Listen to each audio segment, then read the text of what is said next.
Welcome everyone.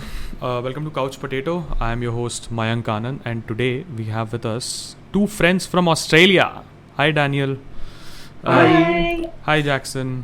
So I met these guys on Omegle around 2 weeks ago, and we have been planning to do something ever since, but been failing because of me. I'm the sole, uh, you know, I'm the guy to blame. But yeah. So quick introduction of you guys. Danny, you go first. My name is Danielle. I work in disability and age support. I mainly work with disabled children and teens, and I'm a single mum in Australia. Jaacksun. Hi, my name's Jack. I work in retail, and I'm a gay man from the LGBT. That's amazing. So today we are here to talk about Daniele's life as a single mom and Jack's as a member of the LGBTQ plus community, because I feel like we need to talk about that more in India. So yeah, that is the reason you guys are here. So who wants to go first for the questions? I'll Ladies go first. All right, let's talk about Danny. So since you're a single mom, Danny, how long have you been a single mom for now? Um, like mid-year in August, I became a single mum to my beautiful 3-year-old daughter. Okay. Her name is Isla. Yeah, I've seen her. She's so cute. She's so amazing. Thank you. So this was when last year or before that? Yeah, 2020 in August. 2020 August. Okay. So you're pretty much new to this. I guess you're still learning how to do this. That how it is? 100%. I think that I will be learning how to do it by myself for the rest of my life. I think, it's something, parenting never really comes to you natural, like it never comes to you and you never know what you're doing. It's every day is kind of like you wing it and you learn how to do it as you go. So Yeah. doing it by myself is another challenge to add on top of that. Okay. That's nice. And tell me something. Since Isla now lives with you and not so much with her dad, so how do you make sure that she doesn't feel that void as a child? Because if you talk about me, suppose I take my example. So I've had my mom and my dad equally as part of my life, growing up. So how do you do that for Isla? How are you coping up with that?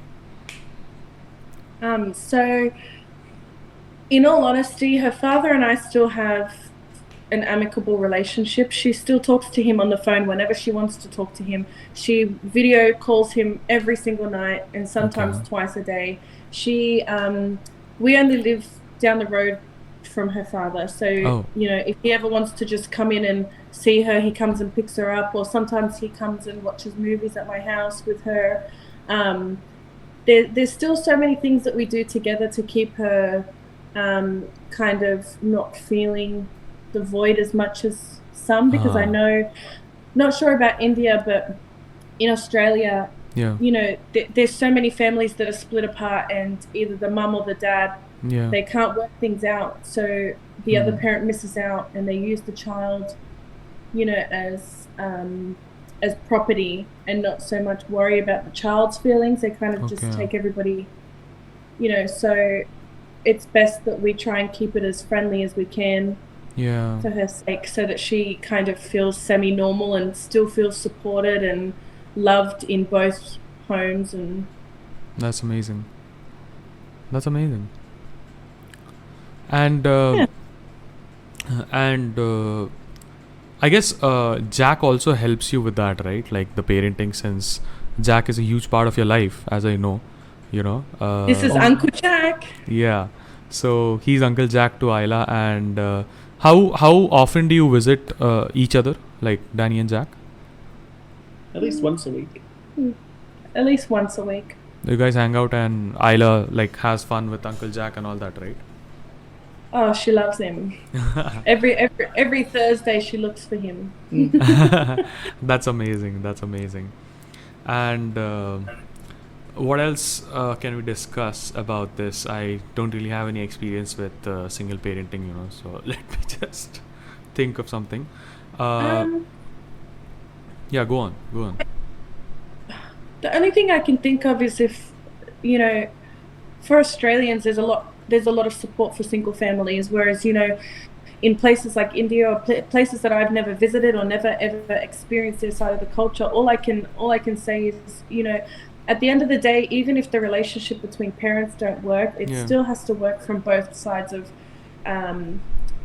the parent to the child. Islas or any child in a split family home, they should come first. So, I think a lot of people forget that children pick up on things and children pick up on emotion.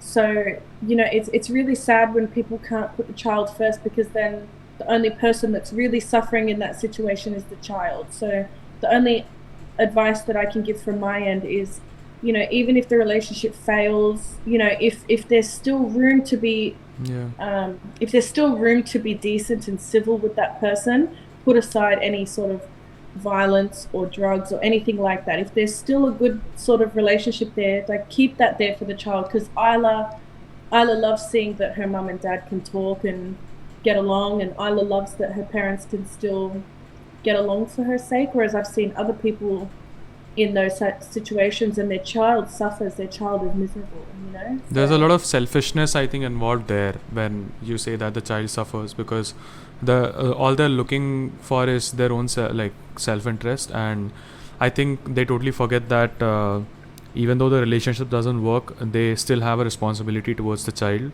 which 100%. They can't overlook, and they don't realize that. So, and like, Isla's only 3, but she picks up on so many emotions. Like, if I'm having a bad day, Jack's been here before. If I'm having a bad day, or if I'm stressed out, or I'm crying, or I'm upset, or anything like that, Isla picks up on that too. So, I can only imagine that when things, if Luke and I were, if my partner and I were constantly fighting, that's all she sees. She's going to pick up on that, and she's going to see things like that, and that's going to become what she thinks is going to be normal, so that's amazing. So has the schooling started yet? She's 3. I think she might start soon, right, if she hasn't yet? She's in daycare, so she has maybe like 2.5 years left of daycare, which is just, they basically like work on their fine motor skills and their basic things. So toilet training and eating independently and things like that, and then she'll move into like a more preschool setting and then into school. They're not really in school here until 6. Okay, I get it. Nice. Well, that's amazing. I think when it comes to being a single parent, your ideology towards it is really healthy, in my opinion, because although you and your partner are not together, you guys put the responsibility you guys have before your self-interest, which is very important for any kind of lifestyle, in my opinion. And I think you're a huge inspiration for that. So thank you. So keep doing a good job, and what can I say? I mean, as and when I get more and more insights and more curiosity about this, I'll definitely ask you more questions, right? That's fine. Yeah. So, and maybe someday we can play something like Scribble with Isla on here, where she can just draw and stuff, She would. She'd love that. Yeah. So, coming to Jack. Hey Jack, what's up? Yeah. So I wanted to gain more insight on the LGBTQ plus community, and since you are a member, you're a part of that community, I wanted to know, how does are you vocal about it often, or have you just accepted it and made peace with it, and you understand what I'm saying? I mean, do you go to these parades and stuff like that, or is it pretty normal for you? I mean, I think I knew from a young age. Mm-hmm. So I mean, it took a lot to get to a point where I accepted it. Okay. But I feel like now I've accepted it and it's just normal. But I wouldn't say I'm vocal or anything about it. It's just I'm myself. So yeah, that's how it is. I get it. I think Australia also has so many. I think it's so much more exposure. Yeah, like it's a lot easier, I feel, to come out in an Australian society. I mean, it still would be difficult. I can't imagine it, and I'm so proud of Jack, and you know that he's proud of himself and that he accepts himself. Like, I'm super proud of that. It makes me proud every day. But yeah, I think in Australia it seems a little bit easier and more spoken about here. Like, because I think it's just a little bit more considered normal. That's nice. It's a little bit more open here. Because I know there's a lot of other countries where it's still so like illegal or it's here. Discrimination. Yeah, in India, it's not illegal anymore to have a a partner of the same sex or anything like that. But yeah, people are still struggling with their rights. There's a lot of discrimination going on, and a lot of people just don't understand the ideology behind it. People are like, okay, this is sin. There are a lot of people who, I'll just say religious. Let's not get into controversies. But yeah, there are a lot of religious people who will be like, our religion doesn't allow this, so this is sinful according to me, and I won't accept it, and things like that. So when it comes to me, I don't know about how you guys feel, about it. But whenever I talk to one of you, one of the LGBTQ plus, I don't see any difference between you guys or us in terms of as a person. When you talk to someone, it doesn't matter whom you choose, for yourself to be a partner. It's just about what kind of a person you are overall. Are you good at heart? Are you bad at heart? Do you put forth kindness when you talk to people, or is it always your hostile nature that comes forth? I think that's the only thing that matters nowadays in this day and age. And India has a long way to go when it comes to that. Because I have friends who can't come out in front of their parents because their parents just wouldn't accept it. They just go like, where have you heard all this? Who is influencing you and taking you in the wrong direction? And this is the kind of thing they face here. Like, parents here don't even believe that there's something called gay. They feel like it's a disease or a mental illness which needs to be treated or something like that. I mean, there is still a lot of that mindset here. Yeah. Because I went to a religious school. Yeah. They would tell me that it was just a phase, and they wanted to kick me out of school if I didn't change my ways. How did you tackle that? It was rough. I ended up leaving school, and I was in like a bad place mentally from everything. I mean, acceptance is no easy road, regardless of it being sexuality or race, anything. Yeah. Because everyone always wants acceptance. Yeah. People are small-minded. I mean, I'm not gay myself, or I'm not lesbian. I'm not part of that community. But I mean, I have family members that are. I have my best friend who's gay. I have best friends who are lesbian, and even though it's not a life that I don't, it's not a lifestyle choice that I choose for myself. But at the end of the day, when Jack or I'm around my friends or my family, at the end of the day, I'm not the one that has to live their life. I'm not the one that has to live with their choices. And, and when I'm with Jack or any of them, I don't, like you said, I don't see Jack as gay. I don't see my friends as lesbian. I just see them as Jack or, and I think it's a generation thing too. I mean, when like your parents or like mine or Jack's parents, not a lot of them came from a generation that were accepting of a lot of differences, like even color. Look how far racism has come, or I think that people just don't. People worry too much about everybody else and not about themselves. Who cares what people are doing in their life? I mean, if you don't want to sin, if you don't want to color your hair, if you don't want to go out in the street and parade around, like that's fine, but you know, let the people that do want to live their life because I mean, you know, I had to watch Jack struggle for years. Jack sometimes wouldn't even socialize with people anymore because that's just people like to tear you down. So I don't think Australia is fully at the place where we can say that we fully accept it, but it is a little bit more okay-ish here, and it's a bit more accepted. Like we have the Mardi Gras every year, and there are gay not communities, but like in Sydney or Queensland, they've got specific bars and clubs that are designated kind of more towards the LGBT. That's nice. community. I think that is important, so that the people from this community can actually feel more belonged to, I guess. So whenever I hear that there are bars that have there are bars or places or restaurants that are more LGBTQ plus friendly, you know, I feel that it's not actually differentiating between people that's happening. It's more like the ideology behind that is to make them more comfortable in public places, you know, around people. Just a safe spot. Yeah, it's not like they won't allow straight people to come in, but it's just that they'd make sure that the people from the LGBTQ plus community feel more comfortable, you know, in that place.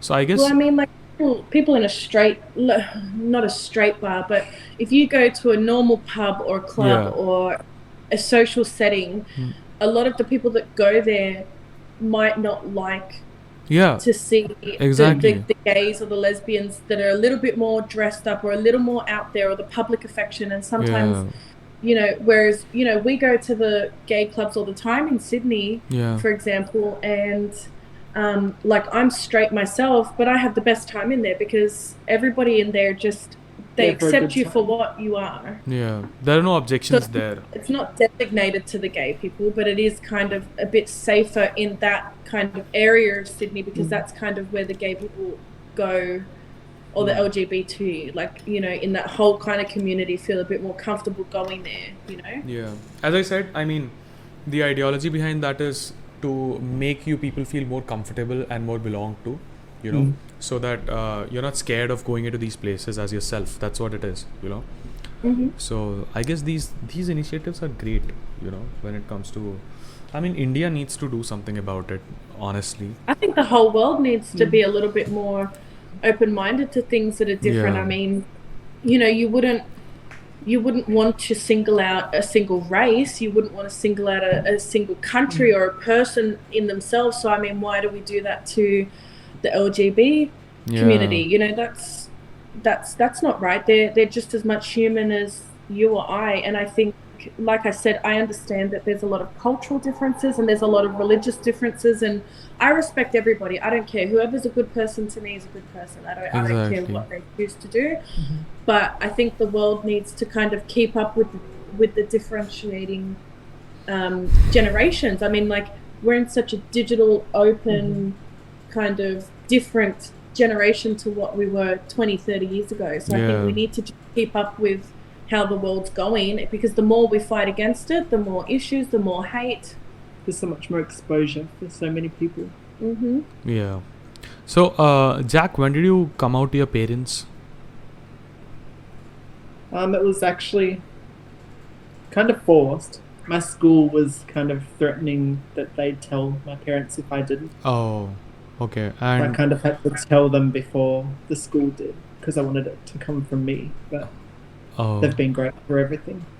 So they have been really supportive, right? Yeah. So His parents are amazing. that's amazing. I guess that would have helped you with the school situation too, right? When your parents got to know, and then when they would have researched a little more about what was going on with you, when they would have gotten to know what was going on with you, they would have really helped with that, right? That's why as well they were so understanding at my choice to leave and supported me all through that. That's amazing. From day dot, they've never once ever, like, they've been incredible to Jack through the whole process of everything, and they've accepted Jack always for who he was, and they've always kind of never made Jack feel My whole bad. family, really. That's amazing because I He's got think a really good support system, and I think that a lot more people Yeah. need that too, because there's not many, support there's from so many families that are against it. yeah I Like, think the thought of coming out is so much more daunting than doing it. But in saying that, like, it depends on the situation and the people around them. Yeah, that's what. So that is the point, right? I think family support and the parental support is one of the most crucial things when it comes to these things because uh, if you feel different at your own house, the place you call home, it would get really difficult for you in the world, like in the world outside, is what I feel like. So, Jack, have you seen this movie called Uncle Frank? Called what, sorry? It's called Uncle Frank. No. It's on Amazon Prime, and I suggest you watch it. You guys watch it because it's based on homophobia and homosexuality, and it's amazing. Like, so they've shown how Catholic households in the 1970s used to be totally against homosexuality and and they were so homophobic that they used to sort of mentally torture their family members if any of them would turn out to be one. And it shows the vulnerabilities of a person when they go through it, and I think that gave me a good perspective into what people of the LGBTQ plus community feel when I guess when they are in that sort of a setup where people around you don't accept you the way you are, right? Yeah. So I feel guess like nothing is a choice when it comes to people developing into their own selves. Yeah. Whether it be like LGBTQ or anything. And I feel like people put so much pressure on what people should be. Yeah. That's amazing. So I guess all I can say is seeing you happy and proud with what you are today. You have fought your battles pretty well, and you have succeeded at them. And your parents, your best friend Danny, and your niece Ayla have been a huge support system for you guys. For you. I got my partner too. He does alright. Oh yeah, your partner.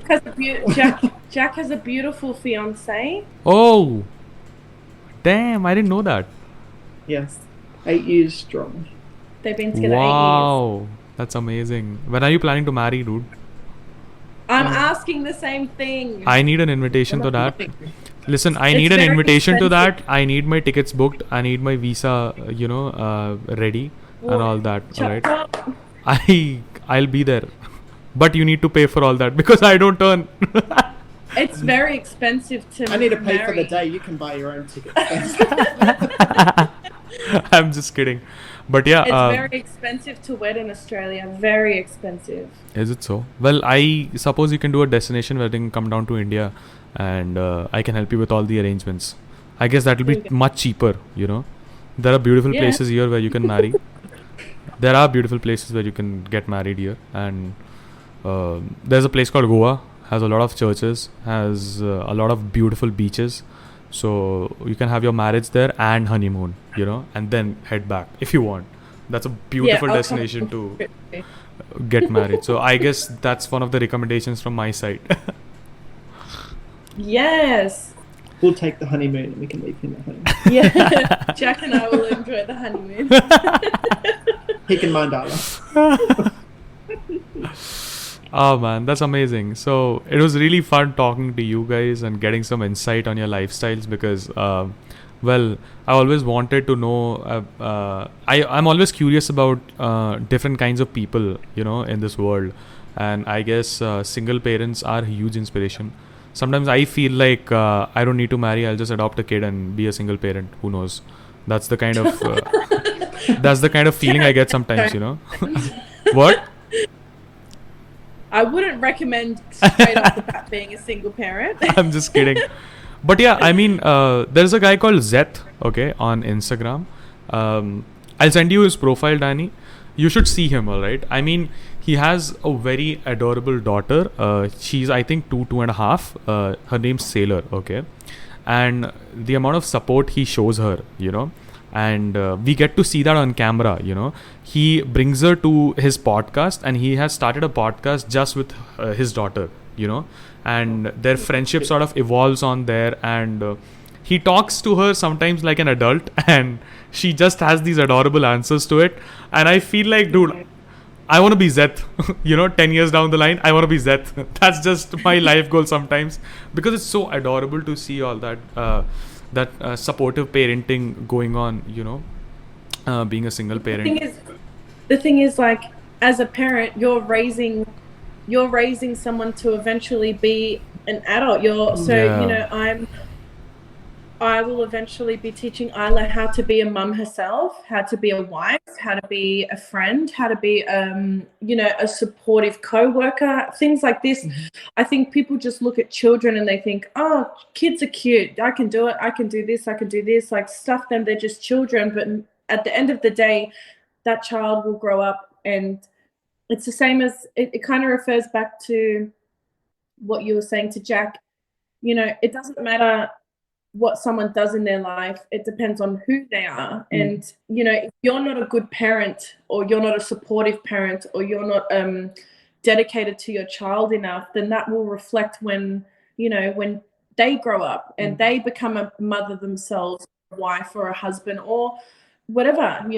And I guess, like, our biggest thing that we want to kind of express to your followers or to anybody that ends up watching this is, no matter what situation that you're in, it's not hard to be a supportive person. It's not hard to accept somebody and move on with your life. There's no need to judge or negative input and stuff like that. And that goes for both of our situations. It goes for anybody's situation, whether that's racism, it's single parenting, it's the LGB, anything like that. I think people just need to learn to move with the times and be a little bit more supportive and open-minded when it comes to things like this, because the world changes every day. Phases change, trends change, fashion changes, everything changes every day. And I think some people are just so stuck in the past and what ideas they have.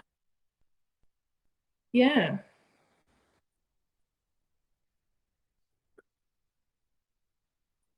Change is hard. Change is hard, but you need to embrace it.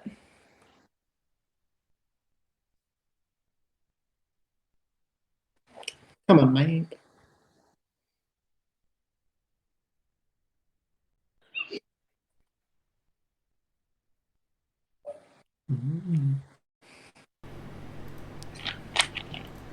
Hello. Yeah. It's back. Yeah, I'm fine. Yeah. So, as you were saying, it is very important for people to change with time and accept the new traditions and the new kinds of insights on people's lives. I mean, change is hard, and I mean, Australia has a culture, obviously, but I guess with Indian culture, I have quite a few like different Indian friends and from different parts of India, and listening to them, I can understand that the older generation, obviously, like, you guys have very strong traditions and the way that you guys live your life, and I totally respect that too. I mean, I wouldn't expect anybody to go against what they believe, but I just think that there isn't need for the dramatic side of things. Like, I don't think that gay people should be singled out or banished out of places, or I don't think that they should feel any different. I guess it's conflicting. It's like, it's all about some people. It's all about, I think, when it comes to countries like India, people are very orthodox here, and that needs to change, because it's good to hold on to your beliefs, but if someone's getting hurt,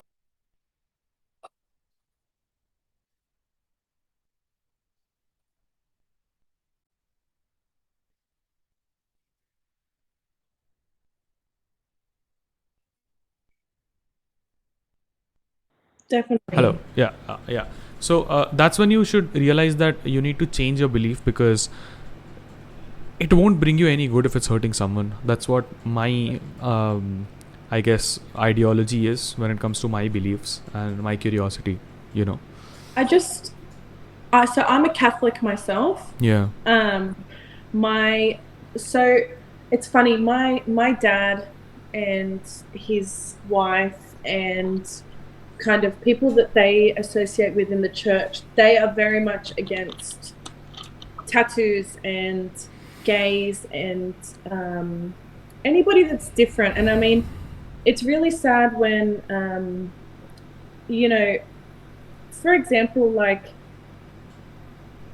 I went to a very multicultural school, so all of my friends were from different races, and some of them have such peaceful religions. But then at the end of the day, how peaceful can a religion be if you're hurting people in the process? Or and like I said, I had to watch most of my best friends, come out to their parents or come out as gay themselves, and it broke their life down for a very long time. And as a friend, how do you sit back and think that that's okay? So, like I said, I mean, everybody's got their beliefs and everybody's got what they want to think and do in their life. But I also think that if you don't like it in life, you're not going to like everybody. Yeah. And even if you are working, even if you're in the workplace, you're not always going to like who you work with. But at the end of the day, if you want to get the job done and get things peacefully moving along, you just move on and go. And I think that that's how the world should be. If you don't like the gays, that's fine. Or you don't like how somebody parents somebody, or you don't like anything in your life, that's fine. But I don't think people know how to move past that. I think people just prefer to think that their belief and their wish is the only one that is valid in that situation, and it's not. That's true. Well, it was amazing to talk to you guys. You too. Thank you so much for being here and giving us insight on your lives, on your lifestyle, on Australia's culture and all that. It was fun discussing all that. Thank you so much for being here. And guys, thank you, Jack. Thank you, Danny. And to all the viewers who are watching this, if you like it, please like the video, share it as much as possible, subscribe to the channel and hit the bell icon for more updates. I'll bring you more and more conversations of this sort, where we'll be talking about real problems and maybe some kind of a solution to that, or maybe some kind of a positive approach towards it. So let's see. Have fun and good night. Take care. Chaos Pareto signing out.